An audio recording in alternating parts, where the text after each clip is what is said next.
Geeta Mohan and you're watching India Today Global. Now, it's Trump versus Canada yet again, and this time it's not any punitive tariff that we're talking about, but a bridge that has become the bone of contention.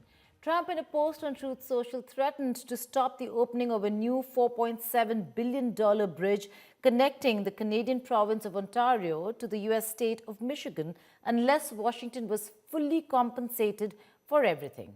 Here's a report by Mahashweta Lala.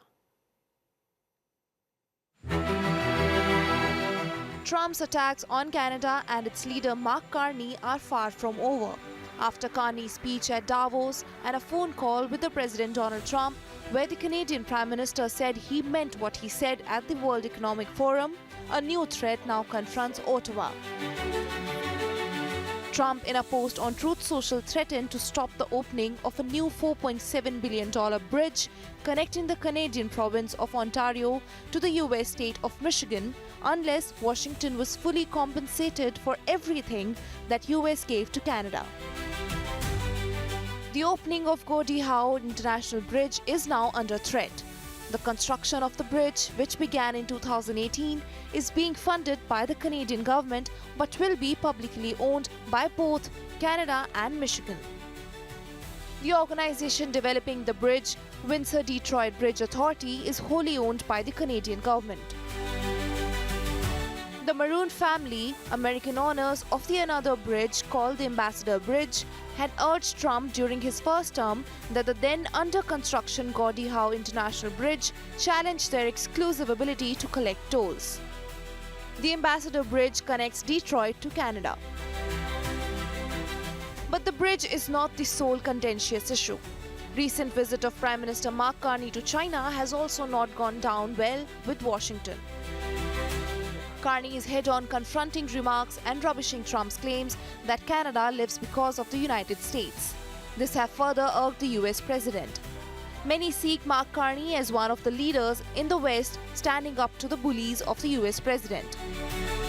With Mahashweta Lala, Bureau Report, India Today. Now, days after talks between Iran and the US in Oman, Iranian Foreign Minister Abbas Araghchi says Iran has the right to enrich and no one can dictate Iran as to what they have to do and what they cannot.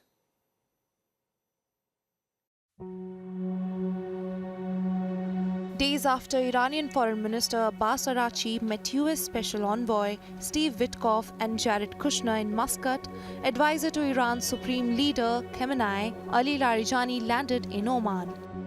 Though Araghchi post the meeting in Muscat called it a good start, fear of a war looms large.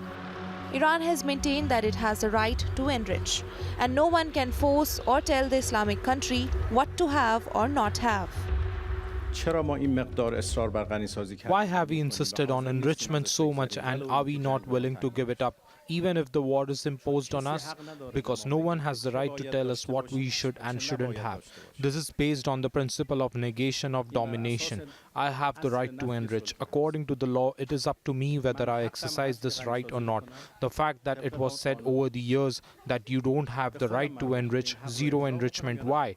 Because we are concerned. Well, if you are worried, we are prepared to address concerns. If there are questions, we will answer. If there is no trust, we create trust. But no one has the right to tell us that you shouldn't have it because I want it so. ما آمادیم نگرانی ها رو رفع میکنیم. سوال هست جواب میدیم. اعتماد وجود نداره اعتماد ایجاد میکنیم. Earlier, President Donald Trump had threatened that a beautiful armada was on its way to Iran. Araghchi says US military deployment doesn't scare Iran. و من اعتقاد دارم رمز قدرت جمهوری اسلامی ایران The military development in the region does not scare us. We are people of diplomacy, but we are also people of war. We are not looking of war, but we are ready to fight it if we are challenged. We are diplomatic because we have logic on our side, because we choose words. We are logical. قدرت نگفتن هست به قدرت‌های بزرگ. Iran refuses to bow down to the US hegemony and insists that their atomic bomb is the power to say no to the great powers. Countering Trump's threats, the Iranian foreign minister said they will target US bases in the Gulf if America launches an attack. من به نظر من این خیلی روشنه. In my view, this is very clear. If the US attacks us, it is evident that we don't have the ability and access to attack US territory, and therefore have to attack or retaliate to US bases in the region, and unfortunately US bases are spread all over the region. و متاسفانه پایگاه‌های آمریکا در سراسر منطقه Israel's President Benjamin Netanyahu, who is scheduled to visit the White House on Wednesday, told reporters that he would share Israel's views about the negotiations with Iran. On this trip, we will discuss a number of issues, Gaza, the region, but of course, first and foremost, the negotiations with Iran. I will present to the President our ideas about the principles in the negotiations, the important principles, and in my opinion, they are important not only for Israel, but for everyone in the world who wants peace and security in the Middle East.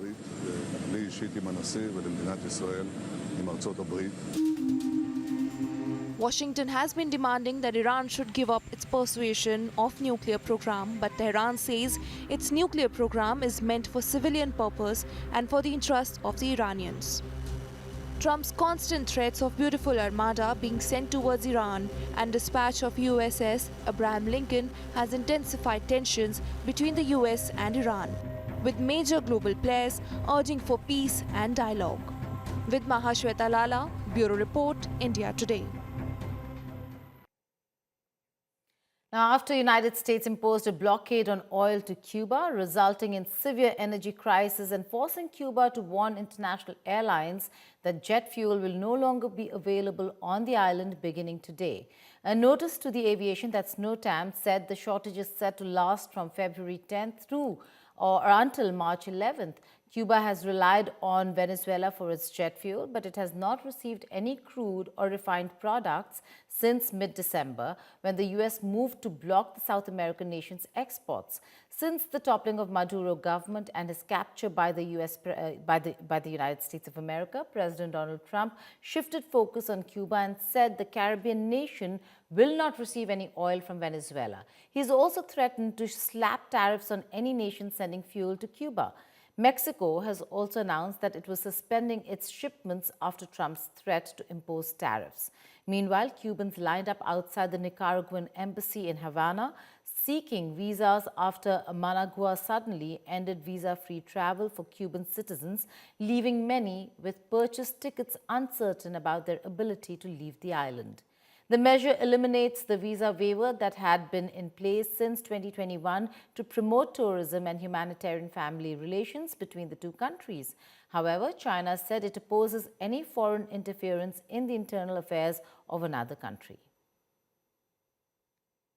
据了解，目前没有接到中国公民滞留的报告。 I would like to reiterate that China firmly supports Cuba in safeguarding its national sovereignty and security, opposes foreign interference, and resolutely opposes any actions or inhumane acts that deprive the Cuban people of their rights to survival and development. China will, as always, provide Cuba with support and assistance to the best of its ability. 将一如既往向古方提供力所能及的支持和帮助。 In its pursuit of ghost tankers, the United States captured yet another tanker carrying 700,000 barrels of crude to China. According to the Department of War, the Aquila II was operating in defiance of President Trump's established quarantine of sanctioned vessels in the Caribbean. Pete Hegseth boasted that Aquila II ran and we followed, and warned defiant ships they would run out of fuel. In a separate case, the Indian Coast Guard said they had busted an international oil smuggling racket in a coordinated sea-air operation. The syndicate moved cheap oil from conflict-ridden regions to motor tankers, evading duties owed to coastal states. The Indian Coast Guard intercepted 3 suspect vessels. The Epstein files has left the world in shock and have threatened to topple governments and strip royalties of titles.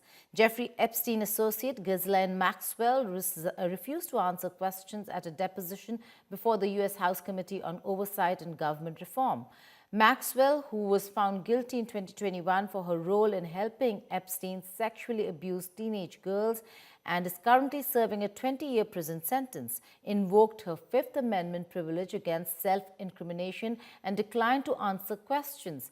Democrats on the committee accused Maxwell of using the deposition to campaign for clemency from U.S. President Donald Trump and called on the Republican president to rule out such a move.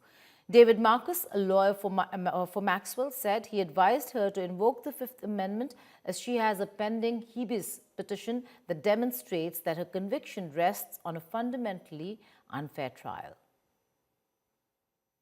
Ms. Maxwell is prepared to speak fully and honestly if granted clemency by President Trump. Only she can provide a complete account, and some may not like what they hear, but the truth matters. For example, both President Trump and President Clinton are innocent of any wrongdoing.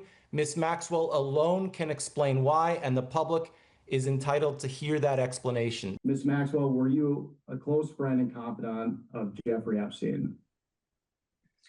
I would like to answer your question, but on the advice of counsel, I respectfully decline to answer this question and any related questions. My habeas petition is pending in the Southern District of New York. I therefore invoke my right to silence under the Fifth Amendment to the U.S. Constitution. Let the record reflect that Ms. Maxwell has invoked the Fifth Amendment against self-incrimination.